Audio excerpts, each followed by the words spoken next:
사람들은 명리를 접하면 가장 먼저 묻습니다. 제 사주는 좋은가요? 나쁜가요? 이 살이 있으면 안 좋은 건가요? 이 운이 오면 조심해야 하나요? 어쩌면 당연한 질문입니다.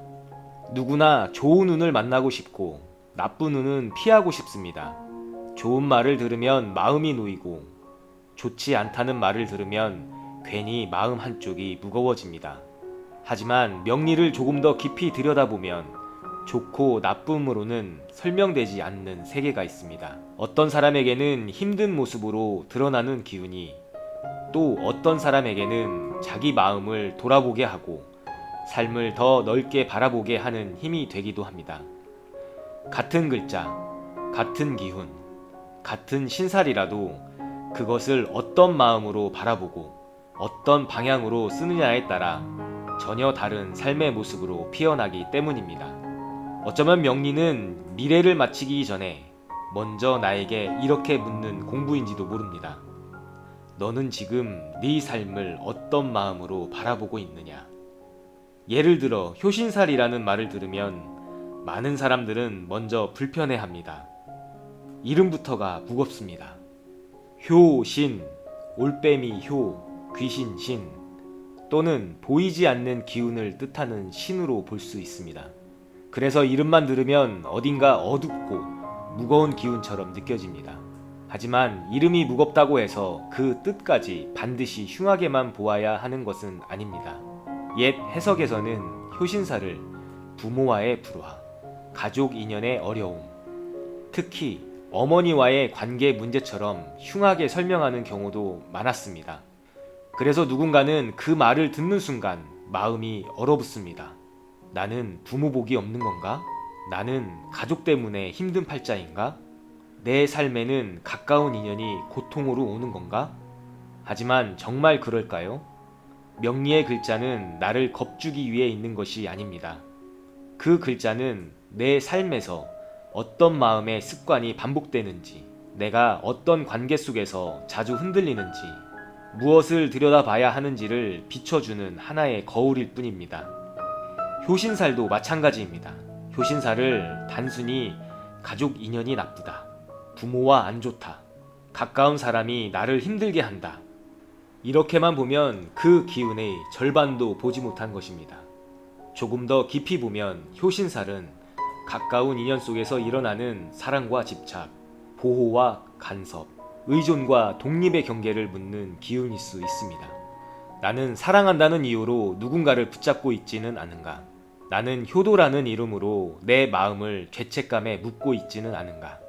나는 가족이라는 이름으로 상대의 삶까지 대신 짊어지려 하고 있지는 않은가? 혹은 반대로 내 안의 결핍을 부모에게, 배우자에게, 자식에게 채워달라고 요구하고 있지는 않은가? 가까운 사람일수록 우리는 더 쉽게 사랑이라고 말합니다.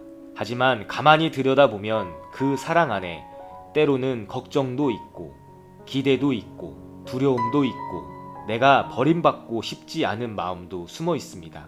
그래서 가까운 인연이 어렵습니다. 남에게는 쉽게 놓아주는 마음을 내면서도 가족에게는 잘 놓아주지 못합니다. 남에게는 너그럽게 이해하면서도 내 사람에게는 더 많은 것을 기대합니다. 그때 효신살은 누군가를 탓하라고 오는 것이 아니라 그 가장 가까운 자리에서 내 마음의 결을 보라고 오는지도 모릅니다. 이렇게 바라보면 효신살은 더 이상 무서운 살이 아닙니다. 가장 가까운 인연 속에서 내가 어떤 방식으로 사랑하고 어떤 방식으로 붙잡고 있는지를 비춰주는 깊은 자리입니다. 살은 나를 해치러 온 것이 아니라 내가 아직 보지 못한 마음의 습관을 비추러 온 것인지도 모릅니다. 병인일주를 보아도 그렇습니다. 병화가 임목 위에 앉아 있습니다. 병화에게 임목은 편인의 자리로 볼 수 있고 그 흐름 속에서 효신의 기운을 이야기할 수도 있습니다. 하지만 그것만 보고 일지에 효신이 있으니 좋지 않다, 이렇게만 말할 수 있을까요? 임목은 병화의 근이 되어줍니다. 병화가 허공에 흩어지지 않고 자기 빛을 세상에 드러낼 수 있도록 바탕이 되어주는 자리입니다. 그리고 병화는 임목에게 그저 태워버리는 불이 아니라 인목이 품은 생명력을 밖으로 펼쳐내게 하는 빛과 온기가 됩니다. 인목은 병화의 근이 되어주고 병화는 인목의 생명력을 깨워줍니다. 그러니 병인이라는 구조는 서로가 서로를 해치는 모습만이 아니라 서로가 서로를 살려내는 모습으로도 볼 수 있습니다. 물론 이 기운이 어둡게 흐르면 생각이 너무 많아질 수 있습니다. 가까운 사람의 마음을 그냥 지나치지 못하고 상대의 결핍과 아픔까지 내 안으로 깊이 끌어안으려 할 수도 있습니다. 그래서 혼자 무거워지고 혼자 책임지려 하고 혼자 마음속 숲에 갇히기도 합니다. 혹시 그런 순간이 있지 않았습니까? 누가 시키지도 않았는데 내가 먼저 상대의 마음을 읽고 내가 먼저 걱정하고 내가 먼저 짊어지고 그러다 혼자 지쳐버리는 순간 말입니다. 겉으로는 배려처럼 보이지만 속으로는 내 마음이 먼저 얽히고 있었던 순간, 그런 장면에서 우리는 그 사람을 탓하기 쉽습니다. 저 사람 때문에 내가 힘들다. 가족 때문에 내가 무겁다. 인연 때문에 내가 지친다. 하지만 조금 더 깊이 보면 그 인연은 어쩌면 내 안에 오래된 마음 습관을 보여주고 있었는지도 모릅니다. 내가 어디까지 사랑하고 어디서부터 붙잡는지, 내가 어디까지 도와주고 어디서부터 대신 살아주려 하는지, 내가 어디까지 이해하고 어디서부터 내 결핍을 상대에게 맡기는지, 그 선을 보게 하려고 가까운 인연이 내 삶에 놓아지는지도 모릅니다. 그 흐름을 자기 안에서 볼 수 있다면 이 기운은 다르게 쓰입니다. 사람의 마음을 읽는 힘이 됩니다. 보이지 않는 결을 느끼는 힘이 됩니다. 말로 설명하기 어려운 마음의 흐름을 삶의 언어로 풀어내는 힘이 됩니다. 그러니 같은 인목도 나를 가두는 숲이 될 수도 있고 누군가에게 그늘을 내어주는 숲이 될 수도 있습니다. 같은 병화도 남을 태우는 불이 될 수도 있고 어두운 길을 비추는 햇살이 될 수도 있습니다. 결국 중요한 것은 그 글자가 내 팔자에 있느냐 없느냐가 아니라 내가 그것을 어떤 마음의 방향으로 빚어가고 있느냐입니다. 명리는 여기서부터 깊어집니다. 팔자의 글자를 좋은 글자, 나쁜 글자, 버려야 할 글자, 붙잡아야 할 글자로만 나누면 우리는 결국 내 안에 어떤 부분을 미워하게 됩니다. 재성은 내가 무엇을 바라고 무엇을 소중히 여기는지를 보여줍니다. 관성은 내가 어떤 기준 앞에 서고 어떤 책임을 감당해야 하는지를 보여줍니다. 인성은 내가 무엇을 배우고 무엇에 기대고 어떤 생각 속에서 쉬려 하는지를 보여줍니다. 식상은 내가 무엇을 표현하고 무엇을 세상에 흘려보내려 하는지를 보여줍니다.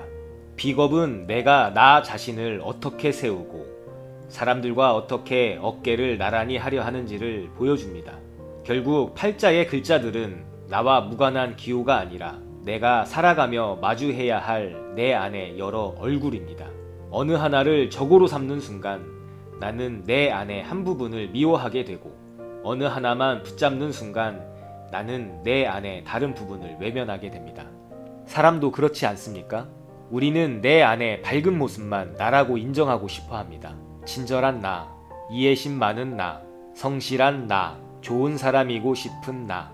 하지만 내 안에는 질투하는 마음도 있고 인정받고 싶은 마음도 있고 억울해하는 마음도 있고 숨고 싶은 마음도 있고 때로는 누군가를 이기고 싶은 마음도 있습니다. 그 마음들을 모두 부정하면 나는 나를 온전히 볼 수 없습니다. 명리도 마찬가지입니다. 팔자의 모든 글자를 내 삶의 여러 얼굴임을 알아차릴 때 비로소 명리는 운명을 맞히는 기술이 아니라 나를 깨우는 공부가 됩니다. 명리는 묻습니다. 너는 이런 팔자를 타고났으니 이렇게 살아라. 이렇게 정해주는 것이 아니라 너는 이런 마음의 재료를 가지고 태어났으니 그 재료들을 어떻게 바라보고 어떻게 조화롭게 빚어갈 것인가. 이것을 묻는 공부입니다. 그래서 명리에서는 법을 다루는 사람과 법의 테두리에 갇히는 사람의 팔자가 비슷하게 보일 때도 있습니다.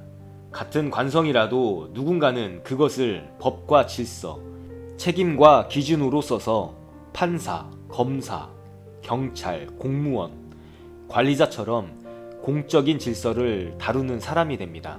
하지만 같은 관성이 두려움과 억압, 회피와 충돌로 흐르면 오히려 법의 테두리에 갇히는 사람, 규칙에 눌리는 사람, 책임을 피하다가 책임에 붙잡히는 사람이 될 수도 있습니다.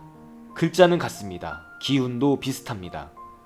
하지만 그 기운을 어떤 방향의 마음으로 쓰느냐에 따라 삶의 장면은 전혀 달라집니다.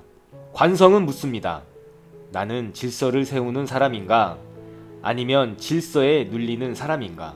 나는 책임을 감당하는 사람인가? 아니면 책임을 피하려다가 책임에게 붙잡히는 사람인가? 나는 법을 내 마음의 기준으로 세우는가?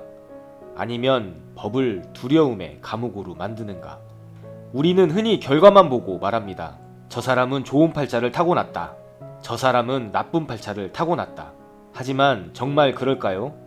어쩌면 같은 에너지를 가지고도 누군가는 그것을 바른 기준으로 세우고 누군가는 그것을 두려움의 벽으로 만나는지도 모릅니다.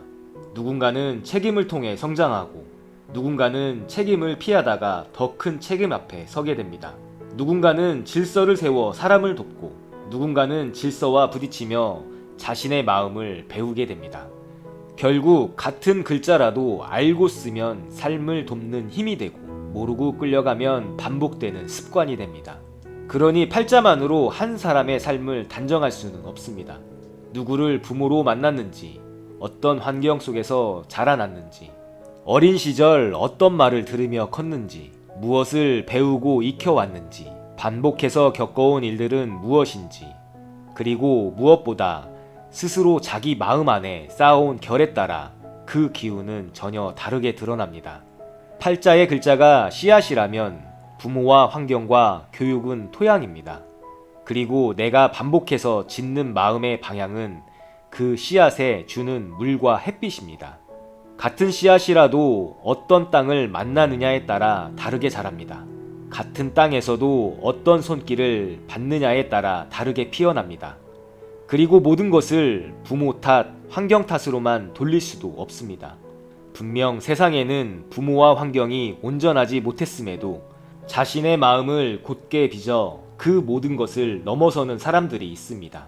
좋은 환경에서도 삐뚤어지는 사람이 있고 거친 환경에서도 곧게 피어나는 사람이 있습니다. 이것이 사람의 위대함입니다. 주어진 부모가 부족했어도, 환경이 따뜻하지 못했어도, 교육이 충분하지 못했어도 그 모든 조건을 원망으로만 끝내지 않고 오히려 그 안에서 자기 마음을 곧게 빚어가는 사람, 그런 사람은 팔자를 부정하는 사람이 아닙니다. 오히려 팔자의 재료를 가장 깊이 이해한 사람일지도 모릅니다. 나는 이것 때문에 안 된다가 아니라 이것을 통해 나는 무엇을 배워야 하는가? 이렇게 질문을 바꾸는 순간 팔자는 감옥이 아니라 나를 배우는 길이 됩니다. 상처는 원망의 이유가 아니라 깨어나는 문이 됩니다. 부족했던 환경마저 원망을 담으면 원망의 그릇이 되고 알아차림을 담으면 성장의 그릇이 됩니다. 같은 그릇이라도 무엇을 담느냐에 따라 그 이름이 달라집니다. 원망을 담으면 내 삶은 원망을 보관하는 그릇이 됩니다. 하지만 알아차림을 담으면 그 삶은 나를 키우는 그릇이 됩니다. 상처도 마찬가지입니다. 상처를 붙잡고 있으면 그 상처는 나를 가두는 이유가 되지만 상처를 들여다보면 그 상처는 나를 만나는 문이 됩니다. 그래서 사람을 결정하는 것은 조건 그 자체만은 아닙니다. 조건은 분명 영향을 줍니다. 부모도, 환경도, 시대도, 교육도 모두 강하게 작용합니다. 하지만 그 조건 앞에서 내가 어떤 마음의 방향을 계속 선택하느냐가 결국 삶의 흐름을 바꿉니다. 그래서 공부란 지식을 하나 더 쌓는 일이기 전에 내 마음이 지금 어떤 방향으로 흐르고 있는지 멈춰 바라보는 일입니다. 나는 지금 이 기운을 어느 방향으로 쓰고 있는가? 나는 세상을 원망을 쌓는 무대로 삼고 있는가? 아니면 나를 비추는 거울로 삼고 있는가? 나는 가까운 인연을 집착의 끈으로 만들고 있는가? 아니면 사랑을 배우는 거울로 삼고 있는가? 나는 내 팔자의 글자를 두려움으로 읽고 있는가? 아니면 나를 이해하는 언어로 읽고 있는가? 세상은 나를 괴롭히려고 펼쳐진 곳이 아닐지도 모릅니다.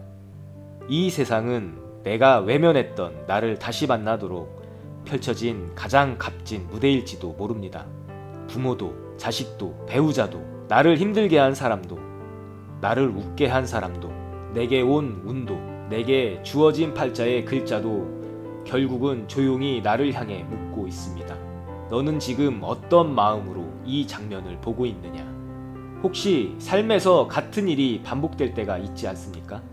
사람은 바뀌었는데 비슷한 감정이 올라오고, 상황은 달라졌는데 또 같은 방식으로 상처받고, 이번에는 다를 줄 알았는데 어느새 예전과 같은 마음으로 무너지는 순간 말입니다. 그럴 때 우리는 운을 탓하기 쉽습니다. 또 이런 일이 찾아왔구나. 나는 늘 비슷한 자리에서 흔들리는구나. 인연은 달라졌는데 내 마음은 또 같은 곳에서 무너지는구나. 하지만 어쩌면 그 반복은 나를 괴롭히려는 장면이 아니라 내가 오래 외면해온 내 안의 습관을 다시 비춰주는 장면인지도 모릅니다. 흉이라 부르던 것도 멈춰 바라보면 배움이 되고, 살이라 부르는 것도 바르게 쓰면 덕이 됩니다. 인연이라 부르는 것도 붙잡으면 괴로움이 되지만 비춰보면 깨달음의 문이 됩니다. 그래서 올바른 마음가짐과 몸가짐이 중요합니다. 올바른 마음가짐과 몸가짐을 갖추려 노력한다면 운에서 오는 모든 에너지는 나를 성장시키는 힘으로 전환됩니다. 좋은 운이 오면 교만하지 않도록 나를 살피게 하고, 힘든 운이 오면 무너지지 않도록 나를 세우게 하고, 막히는 운이 오면 방향을 다시 보게 하고, 흔드는 운이 오면 내 중심이 어디 있는지 묻게 합니다. 반대로 내가 바른 자리에서 너무 멀어질 때 그 에너지는 때로 나를 멈추게 합니다. 흔들고, 막고, 무너뜨리고, 다시 보게 만듭니다. 그래서 겉으로는 뜻대로 풀리지 않는 시간으로 다가오고, 예상치 못한 멈춤으로 찾아오며, 때로는 마음을 아프게 하는 장면처럼 느껴질 수도 있습니다. 하지만 깊이 보면 그것조차 나를 망하게 하려는 힘이 아니라 내가 잃어버린 바른 자리를 다시 찾도록 나를 흔들어 깨우는 힘인지도 모릅니다. 운은 나를 밀어내는 힘이 아니라 내가 너무 멀리 떠나온 자리로 조용히 돌아보게 하는 흐름인지도 모릅니다. 그러니 우리가 정말 두려워해야 할 것은 운 자체가 아닙니다. 좋은 운도 두려워할 필요가 없고, 힘든 운도 무조건 피해야 할 적은 아닙니다. 정말 살펴야 할 것은 운의 좋고 나쁨이 아니라 그 흐름을 마주한 내 마음의 태도입니다. 좋은 흐름을 만났을 때 나는 교만해지고 있지는 않은가? 뜻대로 풀리지 않는 시간을 지날 때 원망만 붙잡고 있지는 않은가? 길이 막힌 듯한 순간에 나를 돌아볼 수 있는가? 삶이 나를 흔들 때 중심을 잃지 않고 다시 설 수 있는가? 운은 늘 묻습니다. 너는 지금 어떤 마음으로 이 에너지를 쓰고 있느냐? 올바른 마음가짐과 몸가짐을 갖추려 노력한다면 운에서 오는 모든 에너지는 두려워할 것이 없습니다. 그 에너지는 결국 나를 더 바르게 세우기 위해 오기 때문입니다. 명리는 사람을 겁주는 공부가 아닙니다. 명리는 나를 정해진 틀 안에 가두는 공부도 아닙니다. 명리는 내 안에 주어진 기운을 살피고 그 기운이 어떤 조건 속에서 삶에서 어떻게 드러나는지를 멈춰 바라보는 공부입니다. 팔자의 모든 글자가 내 삶의 여러 얼굴임을 알아차릴 때 나는 내 안에 어느 글자도 미워하지 않게 됩니다.